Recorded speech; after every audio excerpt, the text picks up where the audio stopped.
What if I told you you've never, not once, been in the present? Not even right now. You feel now like a solid floor under your feet, like the one thing reality can't take from you. But Einstein showed something so disturbing that your brain instantly tries to reject it.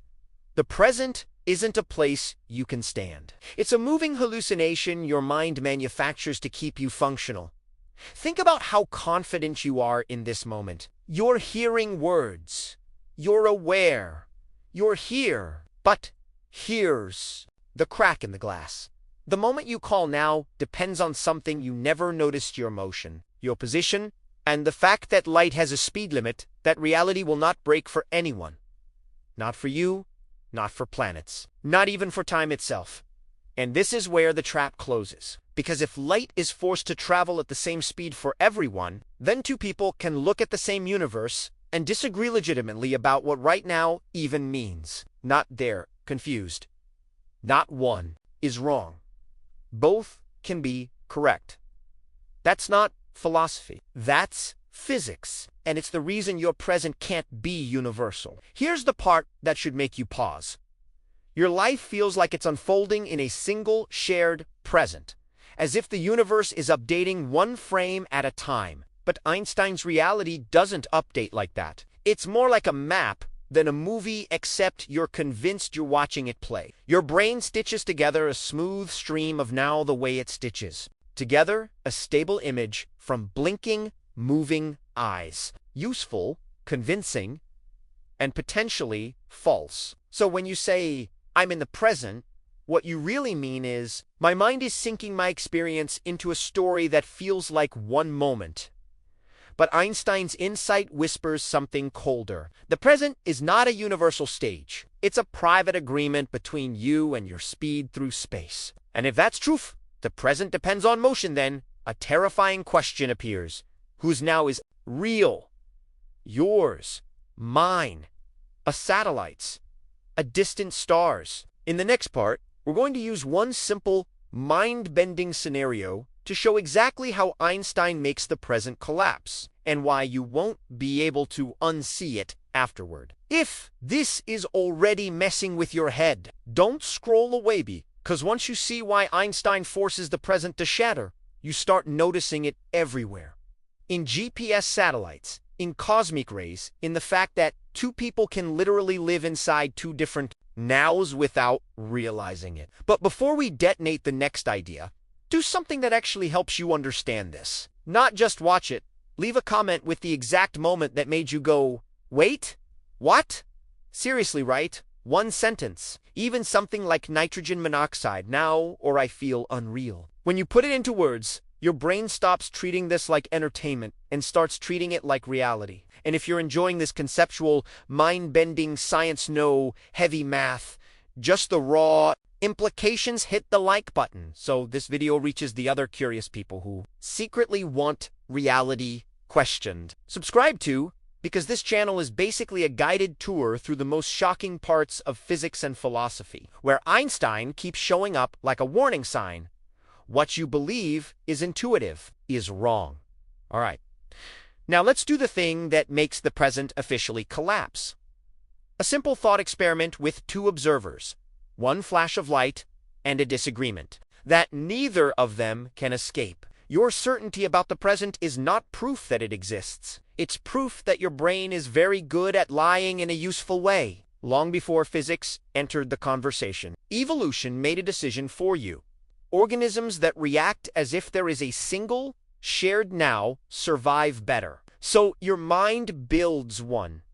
Seamlessly, constantly, without asking permission. What you experience as the present is actually a stitched-together delay. Light takes time to reach your eyes. Nerve signals take time to reach your brain. Your awareness is always late by milliseconds. Sometimes more, and yet it feels immediate. The brain hides this lag by smoothing everything into a single frame, like buffering reality so you don't notice the cracks. That illusion works so well that questioning it feels insane. But physics doesn't care how something feels. Here's the uncomfortable pivot. If your now is constructed locally, inside your head, then it's already suspicious. It means the present isn't something you're detecting, it's something he generating, and once you accept that, Einstein's ideas stop sounding abstract and start sounding inevitable. Imagine two people far apart, watching events unfold. Their brains will both insist, with total confidence, this is happening now. But their information arrives at different times, along different paths, filtered through different motions, through space. Your sense of simultaneous things happening together is not a feature of the universe. It's a feature of your perception. This is where the tension tightens, because if the brain can fabricate a convincing now locally, then reality doesn't owe you a global one. The universe doesn't pause and update in sync with your awareness.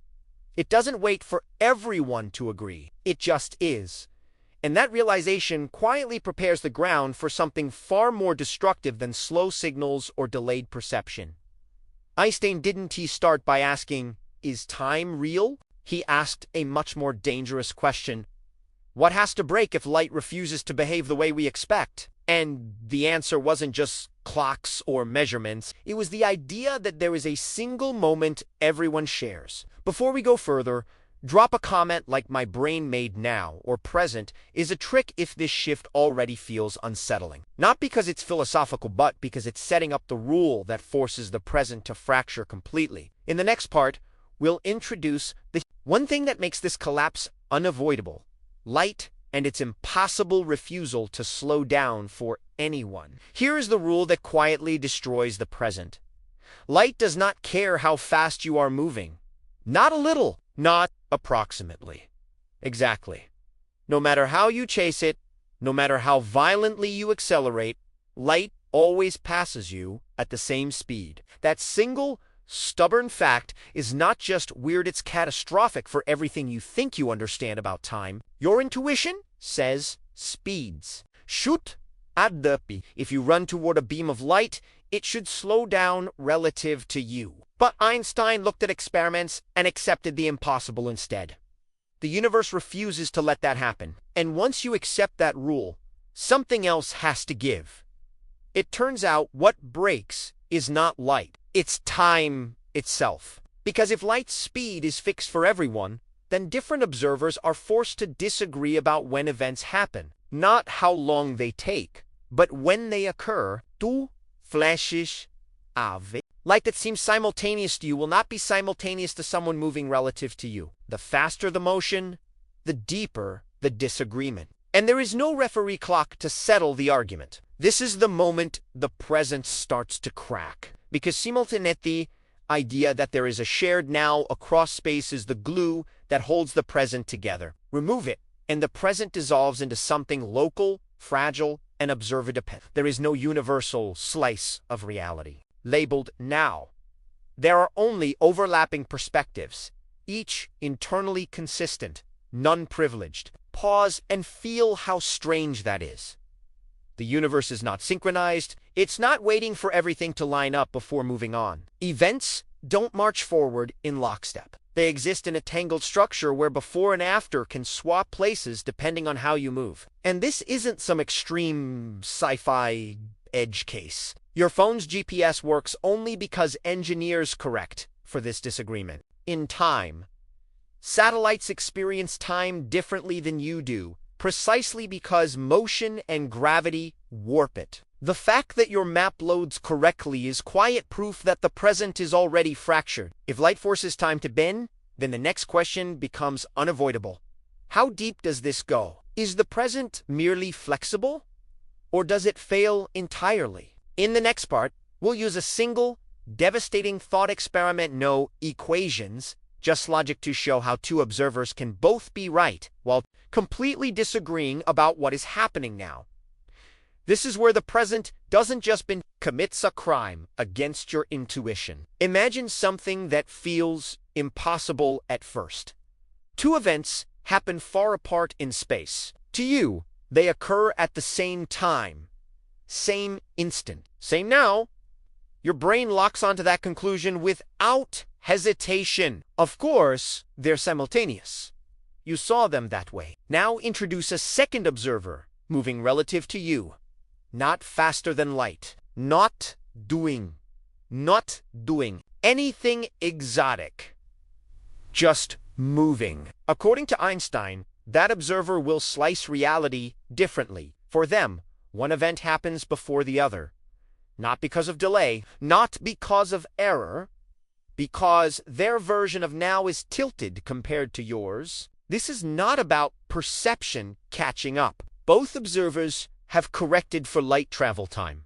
Both have perfect clocks. Both are doing the physics right, and yet they disagree on the order of events. That disagreement is not a flow, it's the rule. This is the exact moment the present collapses. Because if two observers cannot agree on what is happening now, then now is not a property of the universe. It's a feature of perspective.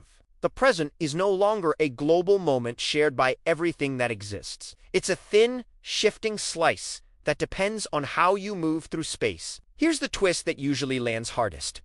Once simultaneity becomes relative, the idea of a universal present is not just wrong, it's undefined. There is no master clock, no cosmic time, no privileged observer whose now everyone else must obey. Every frame of motion carries its own version of the present, and none of them outrank the others. Let that sink in. Right now, as you watch this, there are observers, real ones, not hypothetical, who would say that some events you consider future have already happened, and others who would say they haven't happened yet. All of them correct. All of them describing the same universe. This is why Einstein didn't just change physics, he changed what it means to exist in time, because existence is no longer about what is happening now, but about where events sit inside a four-dimensional structure called space-time. If this feels unsettling, it means your present is not a universal truth, it's a personal coordinate. And once you accept that, a far more disturbing picture appears. Maybe the universe isn't unfolding at all. Once simultaneity breaks, the present doesn't disappear quietly. It splinters. Every motion through space creates its own version of now, and those versions don't politely line up. They clash. They overlap.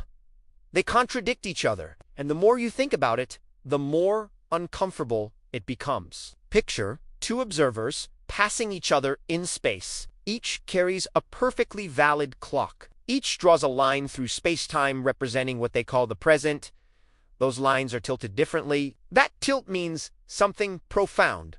Events that are in your future can lie in someone else's present. Not metaphorically, physically, according to the structure of space-time itself. This is where people usually push back. Surely there must be a deeper layer where everything agrees. Surely the universe has a hidden true now behind the scenes. But Einstein's framework leaves no room for that. There is no preferred frame, no absolute rest, no cosmic referee watching from outside time. The laws work precisely because no observer gets special treatment. And that's the emotional punch. If every observer's present is equally real, then the universe cannot be updating moment by moment. There is no universal heartbeat. Reality isn't flowing. It's laid out. This is the point where physicists start talking about space-time as a blocka four-dimensional structure, where past, present, and future all coexist. Not as possibilities, as locations. Your birth, this moment, and your final breath are all points in the same geometric object. Nothing moves through it except your consciousness tracing a path. That idea feels cold, almost offensive, because it seems to turn life into something static, like a book already written. But notice something subtle. Einstein didn't remove experience. He removed privilege. Your feeling of now is still real to you. It's just not the universe's organizing principle. And once you see that, another question becomes unavoidable. If the future already exists somewhere in space-time, what does that mean for choice, regret, hope? Are you deciding anything, or merely visiting events that are already there. If the present was already fractured by motion, gravity comes in like a final verdict. Even if you stop moving, even if you try to stand still, time still won't agree, because in Einstein's universe, gravity isn't just a force. It's a deformation of space-time itself, and the first thing it deforms is your rate of time. Here's the unsettling claim. The stronger the gravity you're in, the slower your time runs. Not as a metaphor, not as a perception. Your seconds become different seconds. And this means the present is not only relative to motion, it's relative to where you are in a gravitational field. Two people can be still, and yet one is sliding into the future faster than the other. This is not science fiction. It's tested. It's engineered into the modern world. GPS satellites have to correct their clocks because time passes differently for them than it does for you on Earth. Without those corrections, your location would drift, your maps would lie, and the system would collapse. The calm beep of navigation is a quiet confession. Time is not universal. Now, push it deeper. Imagine standing near a massive object, something extreme, like a neutron star or the edge of a black hole. To you, your heartbeat feels normal. Your thoughts feel normal. But to someone far away, your time is dragging. You are moving through existence like you're wading through thick syrup. If you could watch their world, it would seem sped up years could pass while you experience minutes. This is where reality becomes emotionally violent, because it means there is no single presence, even for the same person at different altitudes. Higher up, you age faster. Lower down, you age slower. It's tiny on Earth, but it's real. The now you insist you're living in is being stretched and squeezed by the mass beneath your feet. And then comes the twist that makes gravity feel like a philosophical weapon. If gravity can slow time, then gravity can separate nows the way distance separates places. The present isn't a cosmic stage, it's a local patch of space-time, curved, warped, and unequal. So where does that leave your everyday certainty? You're not standing inside a universal now. You're surfing a distorted space-time landscape, and your brain is translating it into a comforting story of a single moment. At this point, the idea of a universal present is gone. Motion destroys it. Gravity fractures it. And Einstein leaves no place for it to hide. So the question that remains is not scientific anymore, it's existential. If there is no shared now, then where exactly are you? You feel like you're moving through time, like life is unfolding moment by moment. But in Einstein's space-time, nothing is unfolding. Events don't come into existence and then vanish. They are. Your past isn't gone. Your future isn't waiting to be created. They exist as coordinates in a four-dimensional structure, just like different locations exist in space. This is the block universe idea, and it's disturbing precisely because it refuses to comfort you. It suggests that what you call the flow of time is not a feature of the universe, but a feature of consciousness moving along a path. You are not riding time forward. You are tracing a world line through space-time, experiencing events in a specific order, because that's how brains work, not because that's how reality is built. Notice the shift this forces. The universe doesn't privilege your moments. There is no cosmic spotlight illuminating now. Every event has equal ontological status. Births, deaths, beginnings, endings, they don't line up behind a marching present. They coexist in a geometric structure that simply is. And this is where people usually panic about free will. If the future exists, is it fixed? But Einstein's physics doesn't say you are a puppet. It says something more unsettling. Your choices are part of space-time too. The feeling of deciding is real, but it's local, not global. Just like the present, you don't experience your life as a block. You experience it as a story, because that's the only way a mind can function inside space. The illusion of now is not a failure. It's a survival interface. But confusing the interface for reality is the mistake Einstein exposed. So, if you are never truly in the present, then maybe the real question isn't when you are, but what it means to exist in a universe that doesn't flow. If you've made it all the way here, you're the kind of person who doesn't just want comforting answers, you want reality, even when it's disturbing. So do 3 quick things that tell the algorithm this kind of mind-bending science matters. Subscribe, because this channel is basically a weekly demolition of intuition using Einstein's strangest ideas. And hit like, because if this video shook your sense of now, it will shake someone else's too. And I won't. 1 specific comment from you, something that proves you actually followed the logic, right?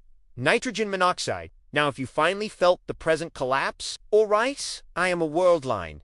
If the block universe idea hits you hard, I read these, and it also helps me know which direction to push the next video. Now, don't leave your brain hanging and watch the next video that's appearing on the screen, because if you think the present is strange, wait until you see what Einstein's universe implies about time travel, causality, and whether the future can already exist without destroying meaning.